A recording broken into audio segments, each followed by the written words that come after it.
Hello everyone, I'm Fraser Trickett. I work for City Lincoln Council and the product owner on this round of the project, and working with the other authorities who we can see at the bottom and the team at Unboxed who are listed out below. Michelle, would you mind moving on to the next slide for me? Thank you.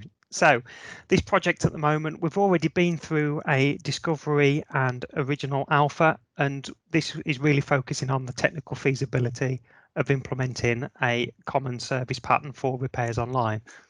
And we're really focusing on two aspects of this, whether we can work with suppliers and their existing offerings, or whether we actually need to come in and disrupt the market by introducing new technologies and potentially changing the way that we work in order to maximise the use of the system and drive efficiencies from our processes. And again, just as it says at the bottom, we'll take questions at the end, and it is being recorded. Next slide, please, Michelle. So we've had a busy couple of weeks, as usual. We've been talking to a host of suppliers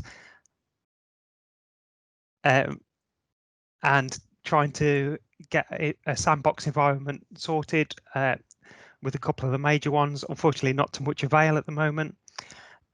We've had quite a lengthy discussions about communal repairs and leaseholders and the other things that might impact on somebody being able to log a repair, such as right to buy, application processes, etc., which I'm sure you're all aware of.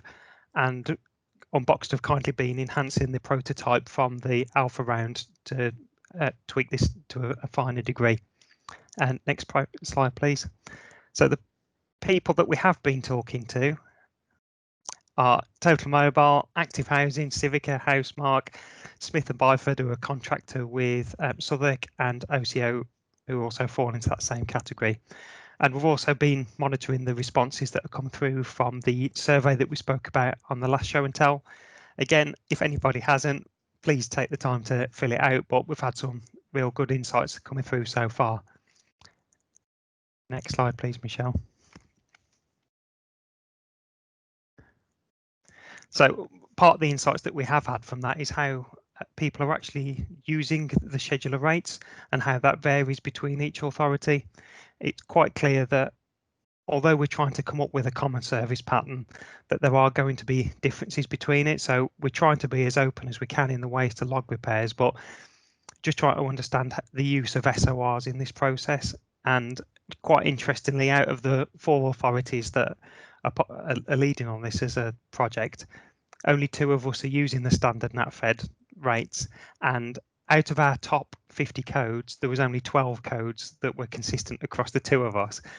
So even just from that short exercise, we can see that there's a large discrepancy in the way that people are logging and classifying repairs.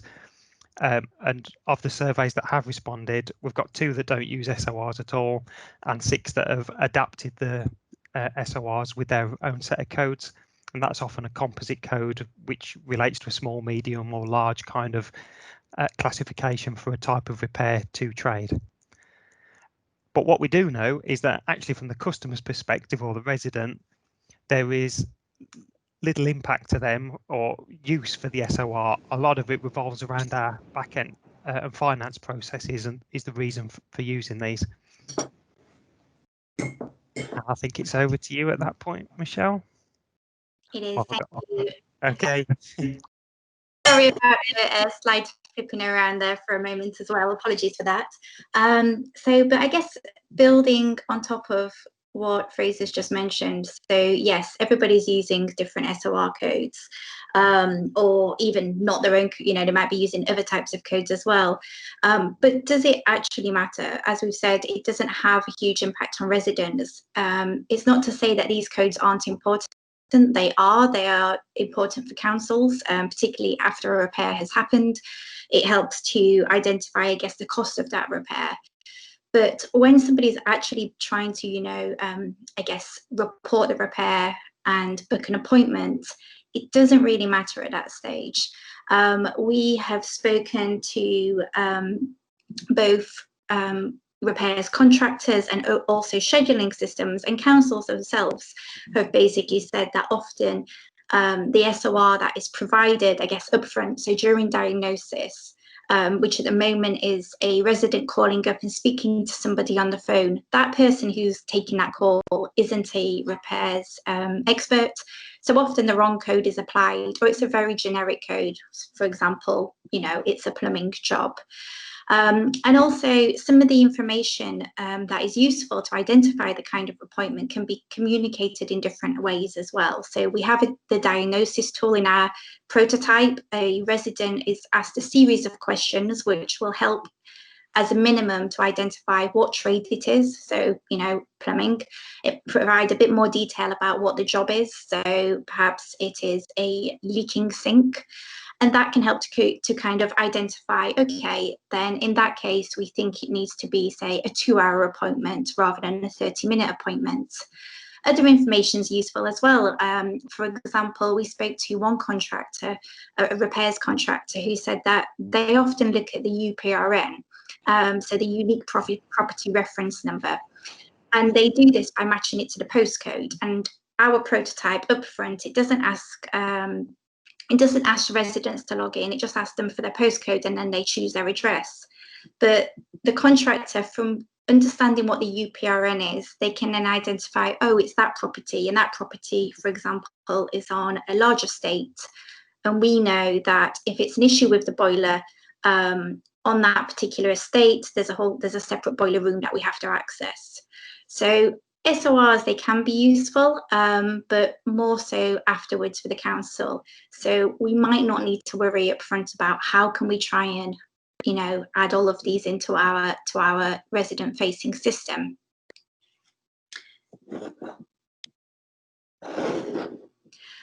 Something else we've been finding is through speaking to different suppliers is that everything really kind of hangs off the housing management system. And I think we touched on this a little bit last week in Show and Tell as well, but we found out a little bit more about that. So I guess at its core, scheduling systems only really need some basic data to identify what appointment slot needs to be offered. They need to understand the address and postcode, type of repair, and also trade.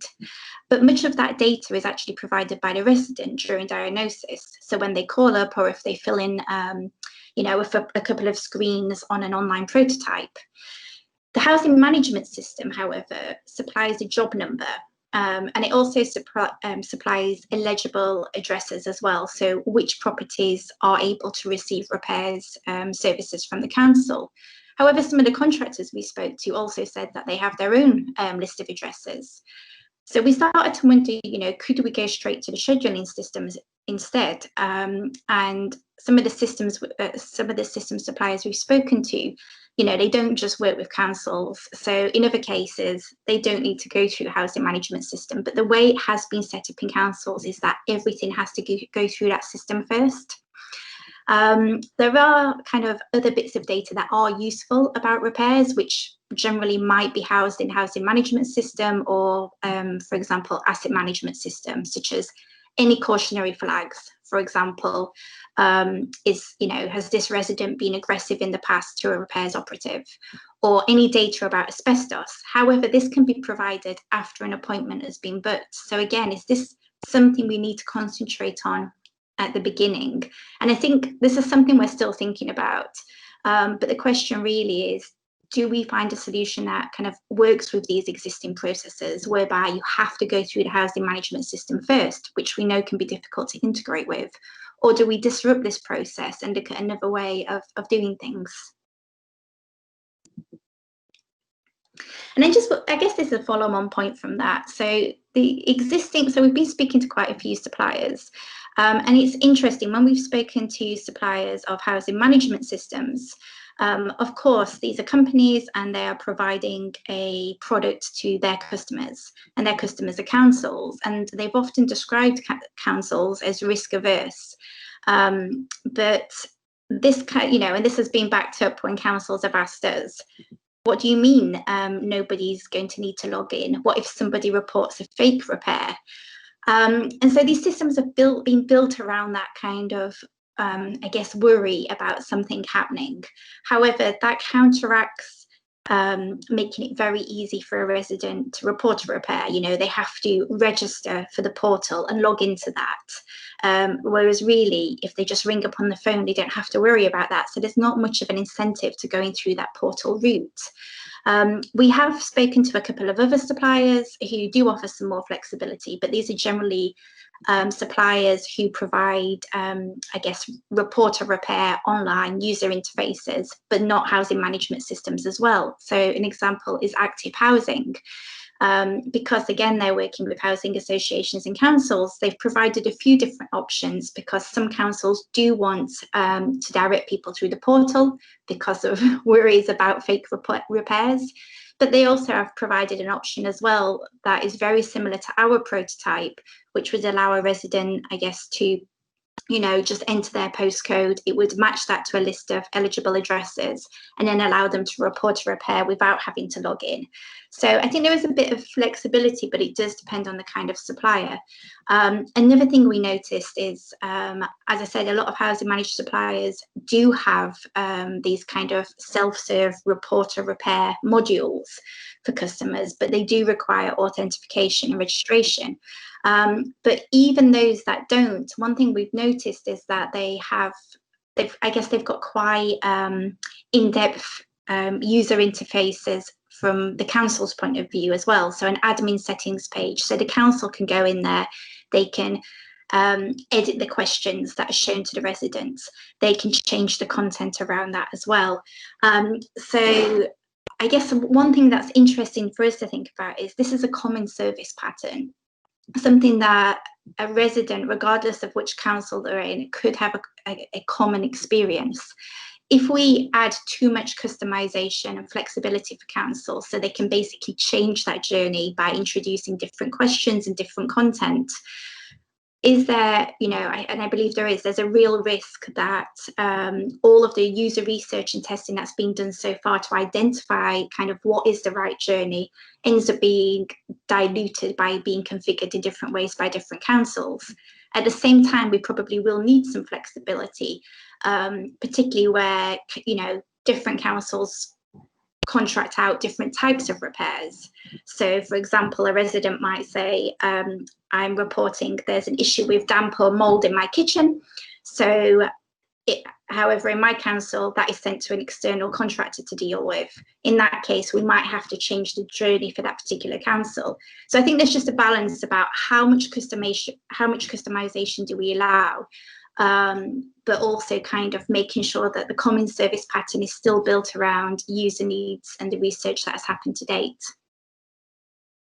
Now I'm going to hand over to you, Martin.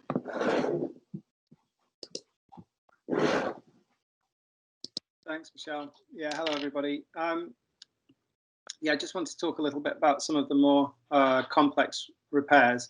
I think early on in the project, there was a decision made that in order to deliver an MVP, so this minimum viable product that would perhaps deliver value quickly, we would focus on the more common and simpler types of repair. Basically residents repairs within their own, tenants within their own home, and exclude things like leaseholders and repairs to things in communal areas like lifts and entry phones and things like that. And I think it was a good decision. However, at the last show and tell, we got there's quite a lot of discussion around other types of repair, and we decided that we would revisit this. The question we're asking ourselves really is twofold. Would excluding leaseholders, for example, have a detrimental effect on the service? We think maybe something like 30% is a number I've heard of repairs are reported by leaseholders. There's quite a lot of complexity around what leaseholders can and can't report and what they're liable for and what the council is liable for. But we asked ourselves the question really is, if you want people to adopt this online service rather than make phone calls, and their first visit is to report something and it turns out they can't report that, are they going to lose faith in the service and just continue to use the phone and email and other channels? So when we thought about what the current service was in these areas, we thought about whether we could actually match those the quality of that service. We could at least include an equivalent service to what is currently available. And then we also thought that actually we might be able to improve it in a really simple way. So, for example, a problem with communal repairs in communal areas is that they might get reported multiple times. So maybe in our service, we could show repairs that had already been reported and prevent duplication and allow people to see that things were happening.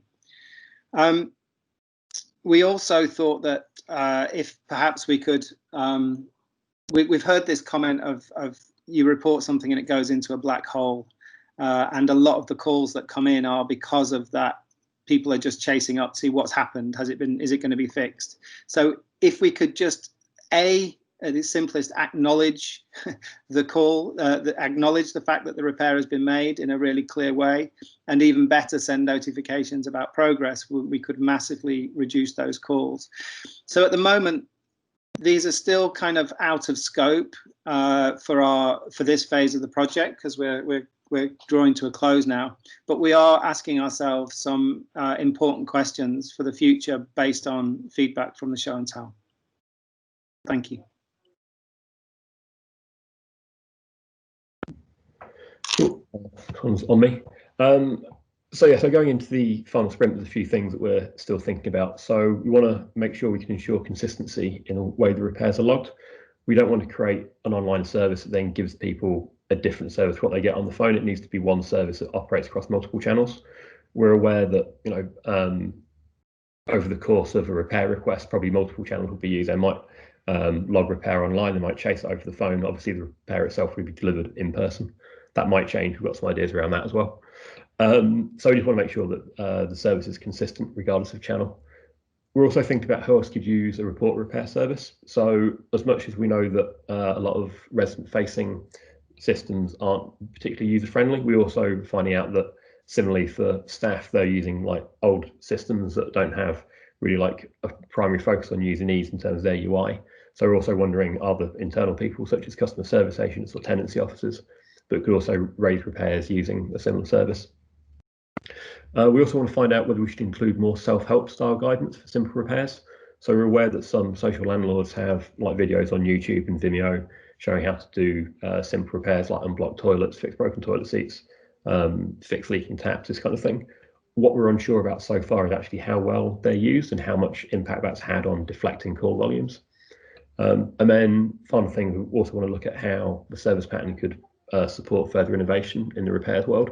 So one of the things we discussed this morning is this idea of whether operatives could actually do some appointments over video calls. So for example, people have got a broken boiler. It might be that actually it's something that an operative could talk people through over the phone, showing them how to like reset certain elements of it, and then potentially save having to go out and do things in person. We're also looking at whether Internet of Things devices could use things, say like for leak detection, could then also feed into the service pattern. So next slide, please. Cool. So just a recap of what we've done so far. We've spoken to two large housing management system suppliers. We've spoken to two scheduling system suppliers, and both of them weren't organisations that also offer housing management systems, so like independent of the main vendors. We've spoken to IT teams at 3 councils. We've spoken to provided 3 smaller repair services, including Active Housing and PlaceCube, who work with one of our partners. We've spoken with a housing association that got in touch with us on Twitter and responded to our survey. We've created and sent out the survey to councils and got a few responses. We'd like to get more, so if anybody can keep publicising that as much as possible, it'd be great. We've reviewed Hackney's code base for report repair to look at how we could fork that to accelerate development of the beta product. And we've also started looking at, or have been looking at, report repair interfaces at Hackney, at Capita's filtered repair solution, and Ada and Worthing's online solution. Cool. So next steps. We've got a final set of interviews with some suppliers. We're going to be running an event with Tech UK. We're going to try and speak to like potential new suppliers that would like to sell into social housing space. I think there seems to be a bit of a disconnect between the amount of innovation going on in prop tech versus the amount of innovation happening in social housing, but it should be the same thing. So I'd like to see if there's anything we can do there to like kind of break some break some barriers down and bring more people in. We need to follow up with the various councils that responded to the survey, so we're doing that over the next couple of weeks and getting some further information on certain points. We're going to finish off the prototype we've been working on, so we're going to add, we've already added some detail around it, we're going to add some more information in around communal repairs. And then we've got our final show and tell this time in 2 weeks, and finalising the alpha report with some recommendations for how to progress into beta. Thank you. So are there any questions?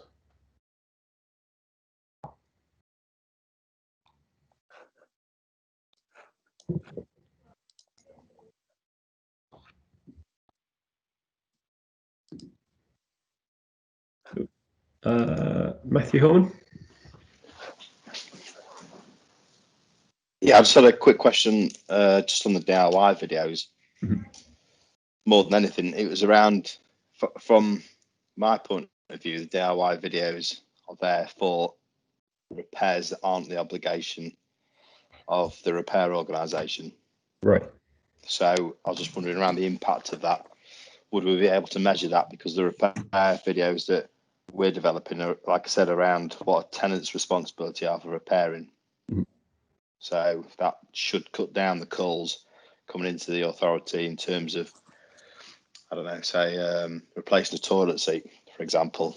It isn't one of our obligations. It's in the tenancy agreement and the repairs policy for one of our customers to do. So we developed a DIY video around that, as opposed to a DIY video on how to resolve a repair that is our responsibility, because ultimately that's what they're paying for, isn't it?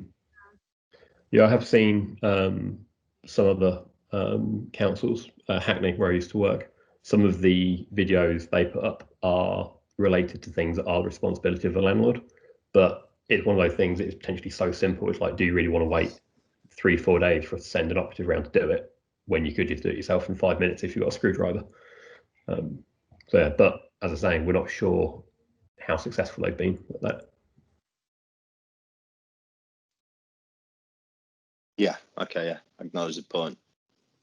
I just, like I say, from our point of view, for us it'd be aimed around what isn't our responsibility. Yeah. But yeah, I suppose if you've got a large organisation with big backlogs, then the customer expectations are they want a repair done in a few days and not wait 20 days, and yeah, I can understand, acknowledge that. Yeah. Do you have metrics on like how often the videos you've got up are viewed? No, not yet, because we've just developed the first couple, and then we went into the COVID shutdown. So we're just reevaluating now about getting those live. So we haven't got any yet, but when we do, if you want us to share, then that's not a problem. Yeah, that'd be brilliant. I think it'd be an interesting thing to look at in beta. Yeah, we just introduced a new repairs pilot on doing the repairs slightly different. So we're collating those metrics now. Cool. Thanks, Matt. I think we've got one more question. Jabeen. Thank you. I'm Jabeen from Greenwich. I think thank you for this presentation. It was really, really interesting, and I was particularly interested in the insights that you got around how we're approaching the project and what it is we're trying to accomplish. From what you said, I feel like there's some quite important considerations that have come out of your research with the customer. And I'm interested, I guess, in two things. We're coming to the end of this phase of the project, and I'm interested in what we hope to kind of get a sense of by the end of this project, or this phase. Do we hope to kind of get some answers to those questions, or is that something we're looking to explore further if we were to move this to a beta phase? And if we were to move to a beta phase, what is it that we were hoping to accomplish at that stage? Yeah, I think it's a bit of both. I think some things we probably would be able to answer within the current phase. Other things we'd need to look into in more detail. And then kind of what exactly the recommendations are for the next phase. I'm maybe a little bit uncertain at the moment, but we'd know more in a couple of weeks. I think Sorry, it's a bit of a non-answer. I think we have also identified, though, already kind of some areas where if you were going to move into another stage, where there might need to be a bit more research that needs to happen, testing with residents. So when we talked about, you know, should we offer, I don't know, an ability to just at a very high level, just log an area, a repair in a communal area, that's something we've quickly prototyped just to see how that could look. But given that the project's quite near the end now, we're probably not going to have enough time to test that with residents. But of course, that prototype will be available. So whatever happens next, somebody could pick that up and test it. But it has helped us, I guess, to, as Tom said, identify, you know, at the beginning, I guess you don't know what you don't know. And now we've got a series of questions where we're like, we'll be able to provide, I guess, a number of ways forward with the pros and cons we're aware of, but also point out, look, we think this is a thing, but some more research is needed.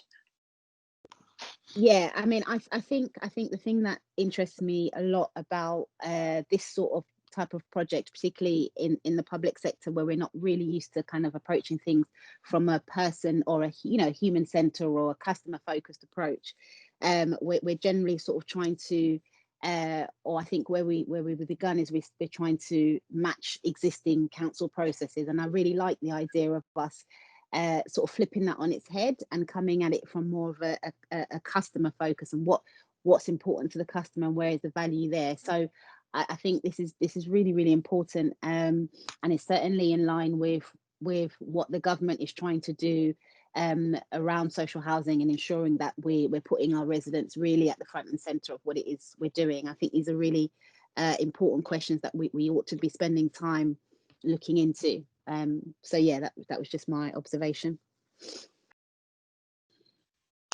Martin? Yeah, hello. I just wanted to add a couple of things. First of all, Davina, I think it's really great to hear about the user-centered approach. Part of our conversation about the whole communal repairs thing was, it's all very well the council classifying a repair inside your home as one thing and a repair outside in the hallway is a different thing, but to a user, a customer, a resident, it's the same thing. There's something wrong with my my living, and I want to tell the council about it. So we can sometimes think of it from our perspective rather than from the user's perspective. The other thing I want to say to your question about what would be the outcomes, we thought a fantastic outcome at the end of this phase would be an actual working prototype where we were hitting one of the suppliers' systems and actually getting some data back through their APIs. And what we've heard is that those APIs are all available and they're all open. So as Fraser mentioned in his introduction, we've tried to set up, like optimistically tried to set up kind of test beds with them so we could achieve that. But the timescales were like 6 months in advance before that might happen, or you know, so that's a bit disappointing. That would have been a really great output from a technical alpha, would be to actually have a prototype that was hitting databases. And I guess we're a bit optimistic about that, or maybe we were just trying to, maybe we knew what the answer would be and we were just trying to prove ourselves wrong.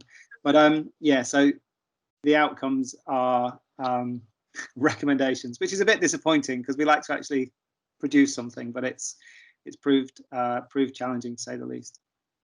I don't know that it is disappointing. I think that yes, it's good to have something tangible to kind of go with, but I think those of us that are kind of doing this as our bread and butter had a real sense of the scale of the ambition and how difficult and challenging it was likely to be. And I think what to actually produce something, because it's, you know, we're all as you talked about earlier on in the presentation around everyone using different schedules and all, there's so much complexity to it. So I think that there's an enormous value in kind of stepping outside of the day-to-day grind and then really looking at it with fresh eyes from a customer, a user-centered approach. And I really hope that that the scale of what it is we're trying to accomplish doesn't stop us from adopting the approach of how do we put residents at the front and center of the services that we provide? How can we simplify this process? How can we deliver on what the customer really wants. And I hope that even though we haven't necessarily come out with a thing, you know, a product or a prototype, that we're able to keep the momentum. I think this is really important stuff. And I was very interested in where you talked about simplifying it perhaps and going directly to the scheduling system, and where the opportunities might lie in cutting out some of the middleman. What that does present is the challenge of the appetite coming from councils and the risk averse nature that we do have. And I think that's where, you know, probably getting some support from councils and getting people behind it is going to be perhaps one of the bigger challenges. But I do think it's something that's really, we really ought to explore, and perhaps where we've got a greater focus coming from the government. I know we're all a bit sidetracked with COVID, but that is something, you know, we're still waiting for that the paper to land. And I think that is something that, yeah, that's certainly the direction of travel. So yeah, it's a really observation. Yeah, it's an interesting conundrum, because we could potentially produce something which is less controversial and so is then adopted by more people, and then get some more user-centered service, or like at least repair ordering service in front of more people. But it maybe wouldn't do a whole lot to address some of the shortcomings in actually how repair services are set up, like on the whole, not just the digital component. And I think, like from my time working in social housing, I know that a lot of the integrations that take place between repair services are really flaky, and they're typically kind of done a long time ago by people that have now left. They're not particularly documented, and it does become a barrier to change. So you're always trying to like dance around this big obstacle in the middle of it. And so, yeah, there is a question there, like, do we take a more opinionated stance and say, from the research we've done, we believe this is the best way to do like housing repairs, and accept that in doing so we'll probably get less adoption from councils, but the ones that do adopt it are really actually showing leadership in the sector and really demonstrating like new and better ways of doing things. It's an opportunity, isn't it? And it's about who's got the appetite, who's got the appetite for it. But I think if we're able to really demonstrate some compelling evidence based on what our users and our customers, who are what we're here for, have said that they want, then, you know, that's got to be the starting point, isn't it? And perhaps that's part of the process is kind of convincing the key stakeholders of the value of doing things from that perspective. And perhaps there's more of an appetite now with the sort of changing environment. But yeah. Cool. So I think last time we scheduled half an hour and took an hour, and this time we scheduled an hour or 45 minutes. And we may be taking 30. Does anybody else have any questions? Okay, well, we will be sharing this video and uploading it to YouTube afterwards, and we can send that round if you want to send it to anybody else. And you can also, on there, it will have a link to where you can post questions afterwards if you think of anything else then as well. Just a quick thank you for everyone taking the time out to join us today as well. And if you are interested in the project, the website's there. We're posting fairly regular updates on that. We can perhaps post that in the description of the YouTube link, Michelle, so people can kind of jump across to that.